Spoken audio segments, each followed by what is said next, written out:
hazırda Azərbaycanda minimum əmək haqqı 400 manatdır və bu orta əmək haqqının 37% səviyyəsindədir. Qoşulduğumuz bir sıra beynəlxalq sənədlər, o cümlədən xartiyalarda deməli minimum əmək haqqının, orta əmək haqqının ən azı 60% səviyyəsində olması göstərir. Əgər bizdə bu günlərin orta əmək haqqı rəsmi statistikada 1100 manat göstərilirsə, onun 60%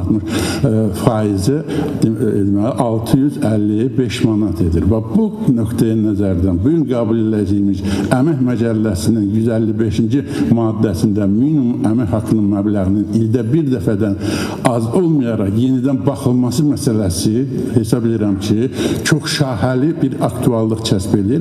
Niyə bunu qeyd edirəm? Bu həm deməli az təminatların güzəranının yaxşılaşdırılması, xüsusən də regionlarda maaş alanların xeyli hissəsi minimum əmək haqqının ətrafında hardasa maaş alır və burada da maaşlarının artırılmasıdır. Yəni regionlarda həm də orta əmək haqqını alır. Eyni zamanda deməli 1,8 milyon işin yarıya qədəri olan median əmək haqqının artırılması, vahid tarif cədvəli üzrə olan deməli maaş alanların da maaşının artırılması istiqamətində çox samballı addım olacaq. Bizim də beynəlxalq reytingimizə çox müsbət təsir göstərəcək. Ona görə də bu istiqamətdə addım atmaqla yanaşı həm də hesab edirik ki, biz bir sıra digər deməli normativ aktlara da baxaq. Bu deməli yaşayış minimumu göstərirsə, hörmətli sədr, bilirsiniz ki, biz bu istiqamətdə yaşayış minimumu haqqında qanun dəyişikliklər barəsində qanun layihəsi hazırlayıb təqdim eləmişik.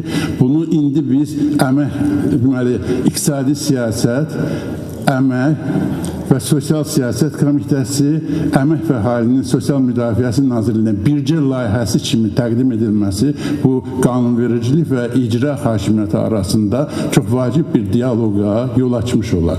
Eyni zamanda bunun qəbul edilməsi biz hesab edirik ki, istehlak səbətinə də yenidən baxılmasını vacib edir. Təkcə onu qeyd etmək kifayət ki, həmin səbətdə internetə ailədə bir saatlıq vaxt ayırıb.